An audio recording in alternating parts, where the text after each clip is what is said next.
목사님 5분이 세미나에 참석했는데 커피 타임이 돼가지고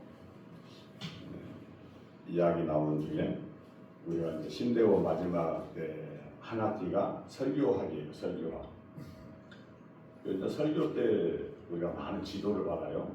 설교 계속 시키는 거예요. 교수님이. 어떨 때는 한 주일에 10편씩도 써오라고 합니다. 그것도 한 텍스트, 예를 들어서 요한복음 3장 16장 딱 한 줄 주고 10편을 만들라고 하는 거예요. 만약에 뭐 다른 어떠한 서류 첨가고 아무것도 없지. 너가 생각했던 그대로 그렇게 훈련을 받게 되죠. 근데 목사님 5분이 커피 타임을 하는데 지도교수가 누구냐? 지도교수. 저는 누구입니다. 그랬죠. 이렇게 4분이 깜짝 놀라요. 왜냐하면 우리나라에 존경받으실 만한 신학자분, 또 설교가 그분에서 지도를 받았다고 그러니까 아이고 그러시냐고. 그게 4사람은 누구에게 지도받았다는 말씀을 안 하셔. 왜냐하면 워낙 제가 가르치고 주신 분이 거장이라 그 힘을 뛰어넘을 수는 없잖아요. 누구의 제자인가가 어찌 보면 나를 가르쳐 주신 그 선생님이 백그라운드가 되더라고. 오늘 제가 제자입니다. 그것도 참제자입니다. 라는 제목으로 다뤄봤습니다. 공감복음서에는 우리 주님께서 제자를 부르시는 이야기가 나오지요. 그때 하신 말씀이 오늘 본문에서처럼 따라합시다. 나를 따라오너라. 이 말씀에 순종한 제자들에게 일생의 전환점이 일어나요. 전환점이. 첫째, 예수의 말씀에 순종한 제자들이 주님과 생활 공동체가 됩니다. 여러분 이거 정말 중요해요.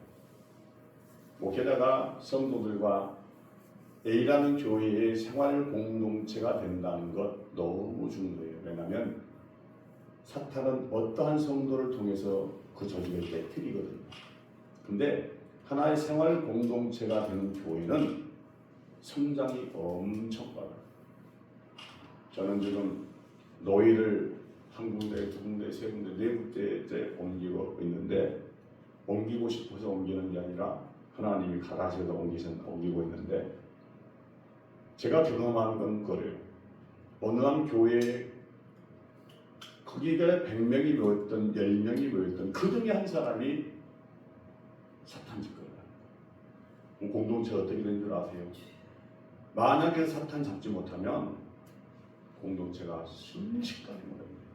그게 이단들의 공격 방법이고 사탄의 공격 방법이잖아요. 이런 생활 공동체 안에서 12제자가 세상을 변화시키는 역사를 우리는 체험하고 있습니다. 큰 변화죠. 또한 육적인 삶에서 영적인 삶으로 변화가 일어났고 가장 중요한 것은 신분의 변화가 있었습니다. 주님은 이 사람들을 제자라 그랬습니다. 제자. 참으로 놀랍고 거룩한 은혜의 자리지요. 오늘 말씀 안에 함께하는 주안의 여러분, 여러분에게 저는 묻고 싶습니다. 여러분은 주님의 제자입니까? 아멘. 다시 묻습니다. 여러분은 주님의 제자입니까? 아멘. 이럴 때는 기적 같은 일이라고 박수를 탁 치면서 세상의 일을 쓰다 깜짝 놀라야 돼요. 지금은요, 주님의 말씀이 선포되어도 감동도 없고 감격도 없고 아무런 액션이 없어요. 주님이 나를 사랑한다고 하는데 그 사랑을 체험을 한 것 같은데 신앙생활은 엉망진창인 사람들, 특별히 주의 종들도 포함됩니다. 놀랍지 않습니까? 부름을 받았던 주의 종들, 제자들도 소위 말하는 목사님이라고 하는 사람들도 예수님의 제자라는 그 자리에 예수님의 제자라고 부름받는 그 호칭에 아무런 감격이 없어요. 아니 할 수가. 내가 예수님의 제자가 됐다니. 오래된 것도 미래된 것도 지금 이 자리에 내가 예수님의 제자라니, 현재 ing 현재형이에요. 현재 지금 내가 예수님의 제자라니 해도 눈 하나 깜짝 놀라지 않습니다. 성령이 너희에게 임하면 너희가 권능을 받고 예루살렘과 사마리아와 온 땅에 이르러 무엇이 된다? 증인. 그런 사명과 권세와 입의 권세를 가지고 있으면서도 우리는 주님의 제자라는 그 자리에서 어떤 때는 겨울추위가 더 덜덜 떱니다. 덜덜.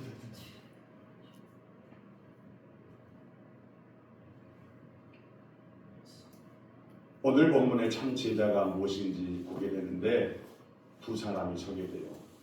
이 두 사람이 똑같이 예수님을 따르겠다 합니다. 한 사람은 서기관이라고 소개하는데 19절 같이 읽습니다. 19절 시작. 한 서기관이 나와 예수께 이르되 선생님이여 어디로 가든지 저는 따르리이다. 또 다른 한 사람은 어떻게 말합니까? 21절 다 같이 읽습니다. 제자 중에 또 한 사람이 이르되 주여 내가 먼저 가서 내 아버지를 장사하게 허락하옵소서. 이 두 사람에 대해서 우리 주님의 반응이 참 이상해요. 여러분 얼마나 멋있습니까? 주님 어디든지 가든지 나 따라갈래요. 주님 내가 주님 따르기 전에 다 정리하고 올게요. 우리 주님 첫 번째 사람에게 대답합니다. 20절 크게 읽읍시다. 시작. 예수께서 이르시되 여우도 굴이 있고 공중에서도 거처가 있으되 인자는 머리 둘 곳이 없다 하시더라. 두 번째 사람에게 대답합니다. 22절 시작. 예수께서 이르시되 죽은 자들이 그들의 죽은 자들을 장사하게 하고 너는 나를 따르라 하시니라. 19절과 21절에 서기관과 제자가 요구했고 그들이 말했던 건 전혀 틀림이 없죠. 보편적으로 우리들의 마음과 우리들의 대답입니다. 그렇죠? 첫사람을 보십시다. 나 주님 한 치의 오차도 없이 주님 따라갈게요. 멋있지요? 여러분 이런 고백 해보셨어요? 나 주님 따라간다니까요? 아직 따라가고 있지 않습니까? 근데 주님은 왜 그 고백을 받지 않으실까? 멋진 신앙 고백 같은데 왜 받지 않으실까? 왜 첫사람의 신앙 고백을 기뻐하지 않으실까? 어디든지 따라가겠다고 하는데 칭찬받아 마땅한 이 고백 같은데, 그런데 여러분 우리 주님께서 이 고백 속에 무엇을 발견했는지 아십니까? 저 고백이 정말 세상 사람들과 똑같은 고백인지 참 제자의 고백인지 우리 주님은 분간하고 계신 겁니다. 지금.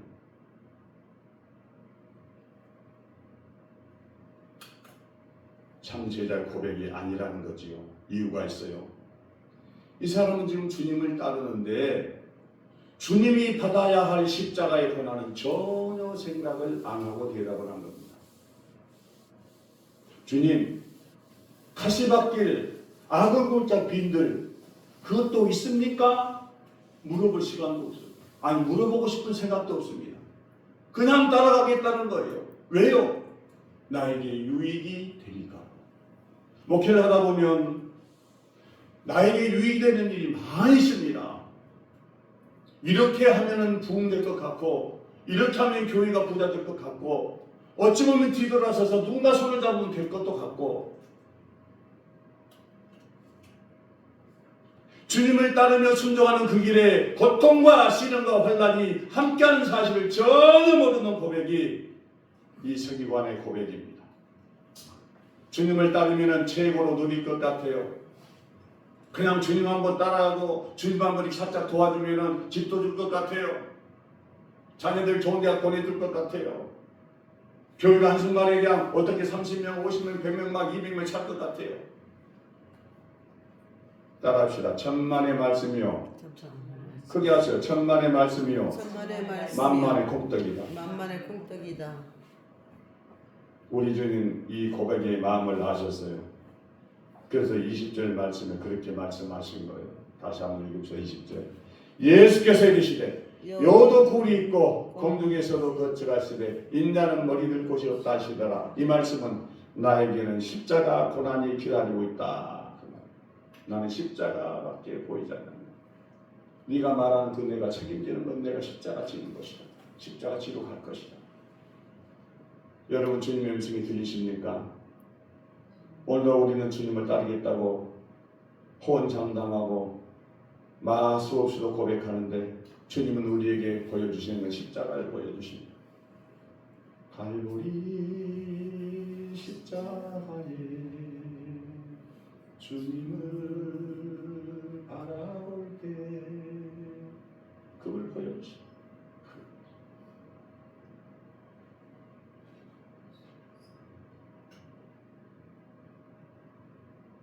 이생의 자랑, 육신의 정욕, 안목의 정욕을 바라봤던 이 서기관, 참으로 제자가 아니에요.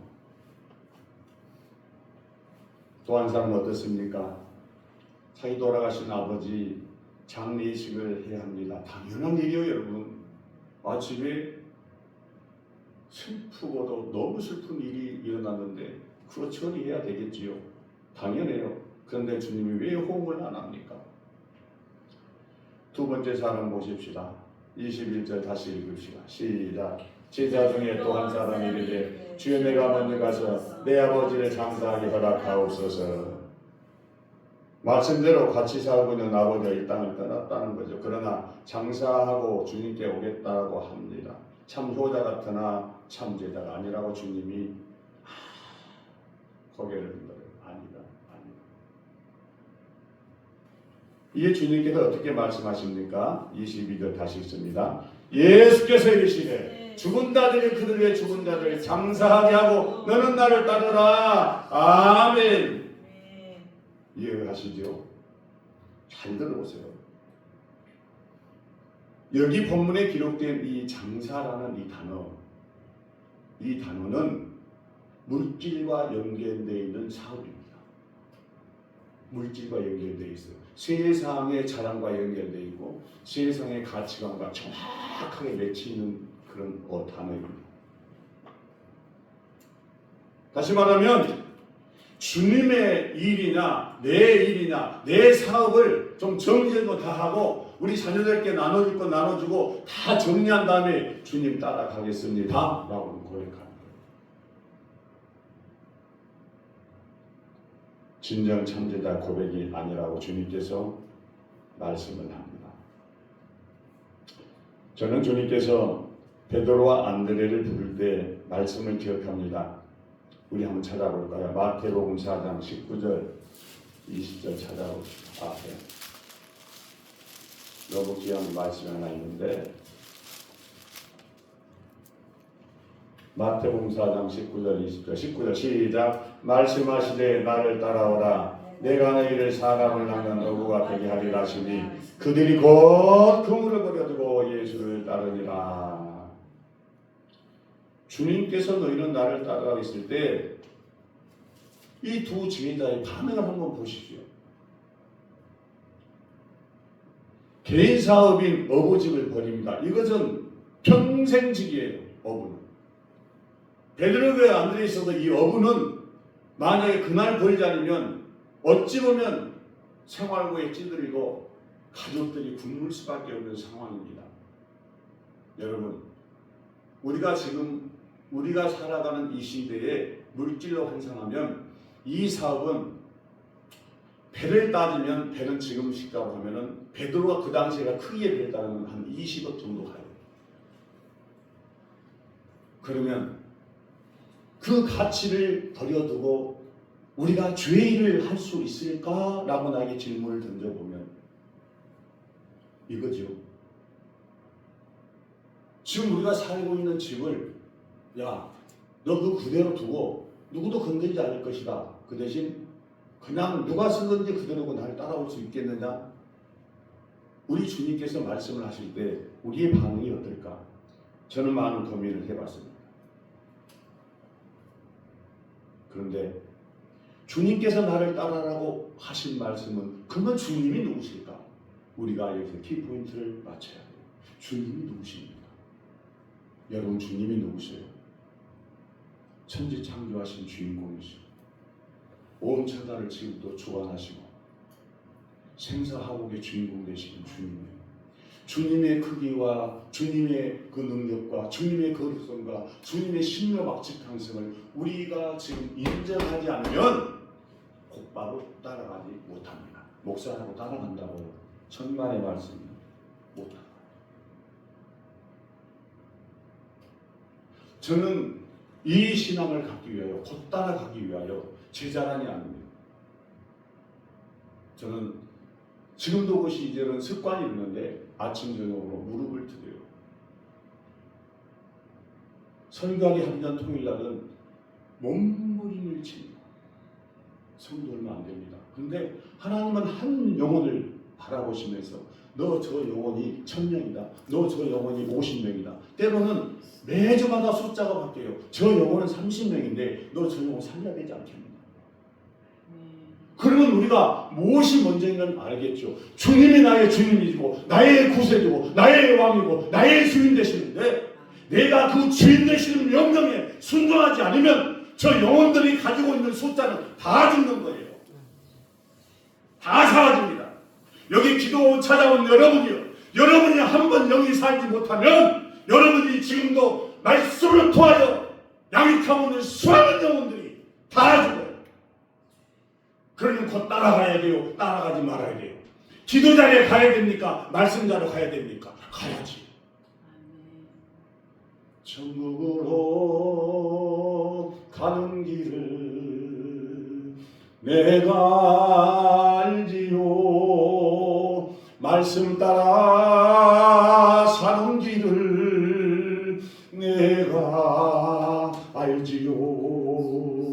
낮은 몸 구부려 좁은 길 지나 십자가 세워진 골고다 넘어서 주님 계신 그곳으로 지금 갑니다.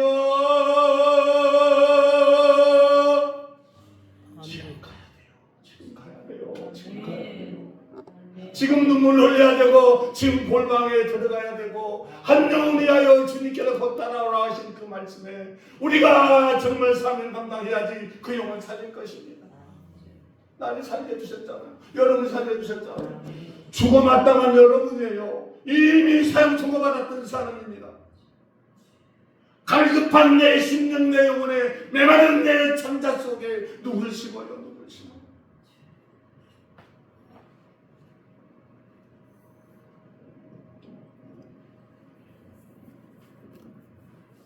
지금도 많은 주의 종들이 제자라는 타이틀을 가지고 주님 일이 아닌 나 일에 머뭇거립니다. 라우디아 교회에 하신 말씀 기억하나요? 네가 차든지 뜨겁든지 하라. 그리하지 않는 내가 내일 토해버리겠다. 배탄 열버리면 어디 가요? 지옥이죠. 그 현장이 지옥입니다. 살았으나 사는 게 아니죠. 우리가 사랑하는 주의 종들이여, 올해 시간이 2주가 흘러간 시간 이 시점에서 말씀을 드립니다. 정말 참 제자로 살기를 간절히 소망합니다. 우리의 결심이 중독이나 일생 감상이면 안 돼요. 아멘 했으면 무릎을 꿇어야 합니다. 정말 순종길 가야 돼요. 나에게 맡겨주신 수많은 영혼들 어떻게 해요? 곧바로 주님 따라가지 않고 그 사이에 어떤 간격이 있으면 우리가 누구를 믿냐고 그 말씀 증거합니까? 이 간격을 어떻게 우리가 좁혀요? 이 간격 떨어지면 나 힘으로 못 좁힙니다. 하나님과 간격 떨어지면, 주의와 간격 떨어지면 어떻게 내가 그 간격을 좁혀요? 내 생명도 내 마음대로 못하고 내 자식도 내 마음대로 못하는 이 힘없고 나약한 나는 존재. 우리 둘째 놈이 11조를 안 보내요. 내가 새벽 3시 20분에 문자를 보냈어. 11조 교인이 되자. 교만하지 마라. 절제하라. 오늘까지 늘 남겨있어요. 옛날에는 성질 같으면 바로 쫓아가서 요절을 내고 싶은데 지금 참고 있습니다.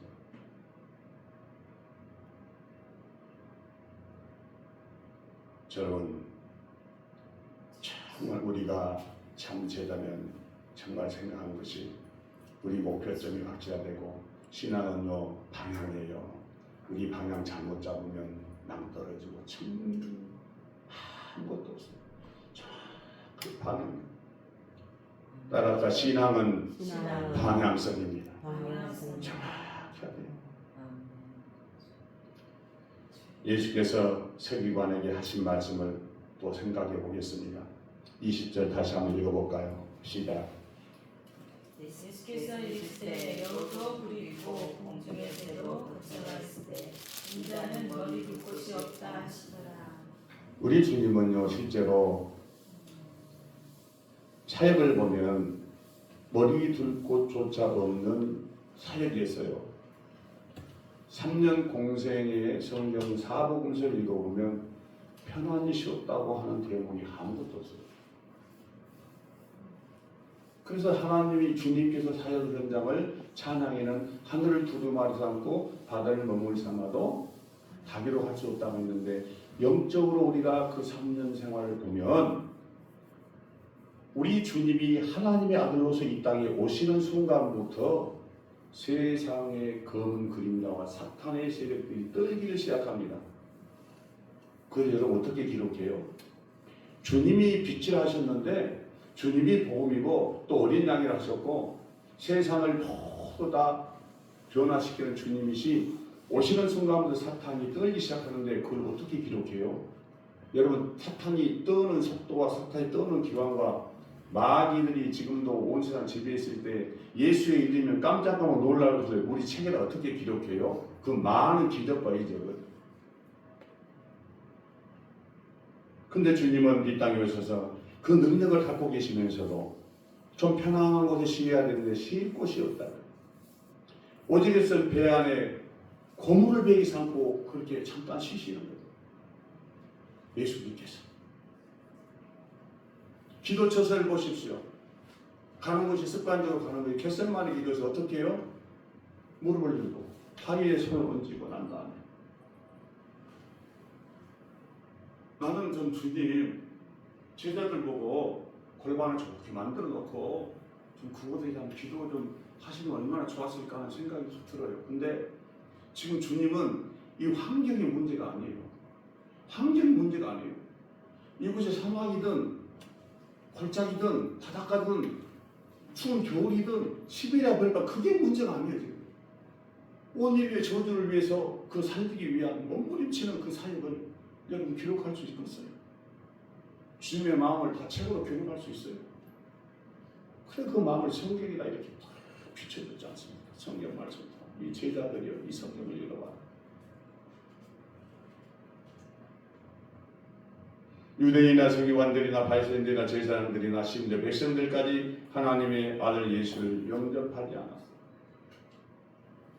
그저 한 분 선지자 정도 한마디로 주님 평가절하를 했던 그 3년의 공생애입니다.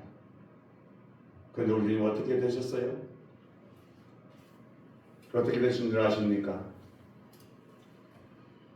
하나님의 능력으로 3일 만에 부활하셔서 지금 하늘 보좌에 계신 분이 우리 주님이십니다. 로마서 1장 4절을 한번 찾아 읽읍시다. 로마서 1장 4절. 먼저 찾으시면 크게 한번 읽어보십시오.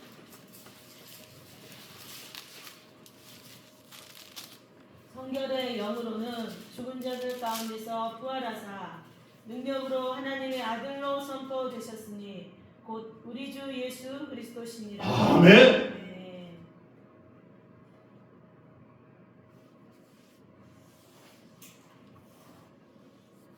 지금 영원한 천국의 주인으로 계신 우리 주님, 다윗은 높아지실 그리스도를 이렇게 기록했습니다. 시편 110편 1절 말씀 찾아 읽어주십시오.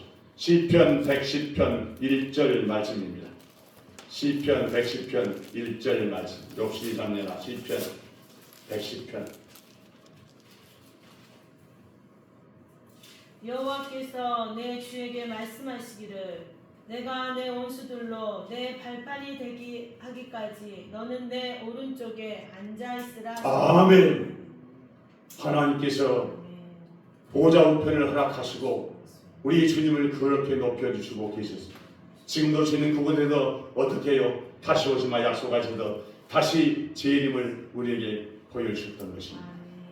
말씀대로 대역하고 말씀대로 약속이 이루어지고 있습니다. 그러니 사랑하는 참지다 여러분, 당연히 길이요 진리요 생명 되신 주님만을 방향 삼고 살아가시기 바랍니다. 해바라기 하신가요? 아침부터 저녁까지 태양만 쳐다보는 거예요.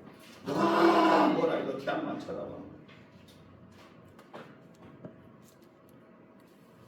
우리는 그분을 천국이라고 외칩니다. 우리는 그래서 천국 되신 예수님을 소개할 줄 알아야 돼요. 예수님이 누구시냐? 저는 찬송가 96장을 그렇게 자주 부릅니다. 예수님은 누구신가? 온 교회의 머리가 다 나와 있어요. 예수님은 누구신가에 대해서.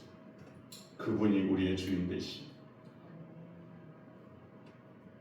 히브리서 기자는 이렇게 노래합니다. 히브리서 12장 2절 우리가 다 아는 말씀 따라합시다. 믿음의 주요 온전케 하시는 예수를 바라보자. 아멘. 너무나 신앙의 방향성이 중요한 시대입니다. 특별히 사랑하는 주의 종인들이여 신앙의 방향성이 너무 중요합니다. 사도 바울이 고백한 대목을 기억하십니까? 우리 한번 찾아볼까요? 빌립보서 3장 12절 14절 말씀.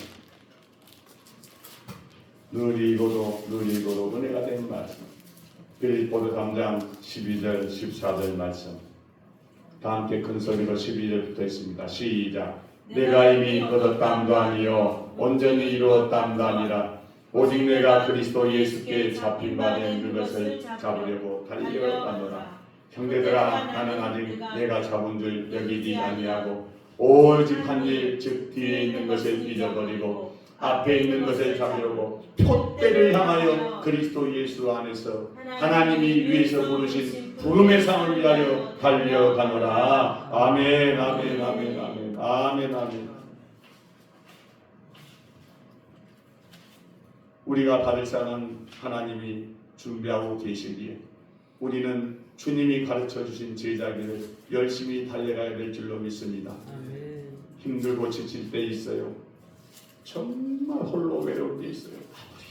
남편이 있고 아내가 있고 자식이 있고 누가 옆에 있어도 외로울 때 엄청나게 많습니다. 왜 나는 혼자일까? 왜 고독스러울까? 그런데 주님께서 저쪽에서 쳐다보시고 책상 앞에서 쳐다보시고 내가 있지 않느냐, 내가 있지 않느냐, 내가 있지 않느냐. 낙심하고 자유할 때 주님이 보고 계십니다.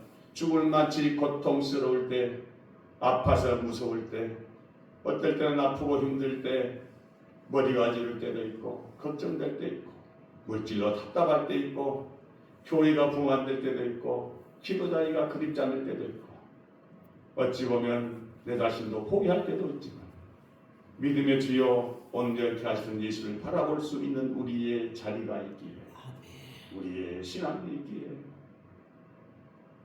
그것이 생명생 기도원이 있기에, 제가 영혼에 드리면서 하나님 이곳이는 주의 은혜 받을 자를 채워주시기를 간절히 기도합니다. 원장님의 영입권은 300명, 400명이 넘은 것 같은데 이 길을 좀 열어주셔야 되겠습니다.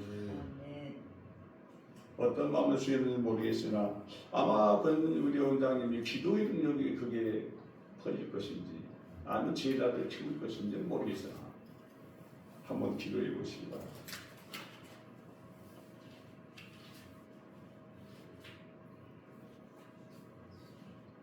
예수를 바라보는 방법을 저는 다니엘서 9장 19절에 찾았습니다.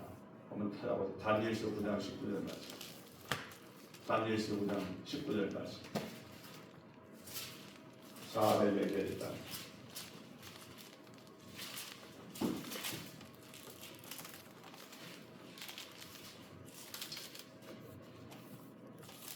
(1249쪽)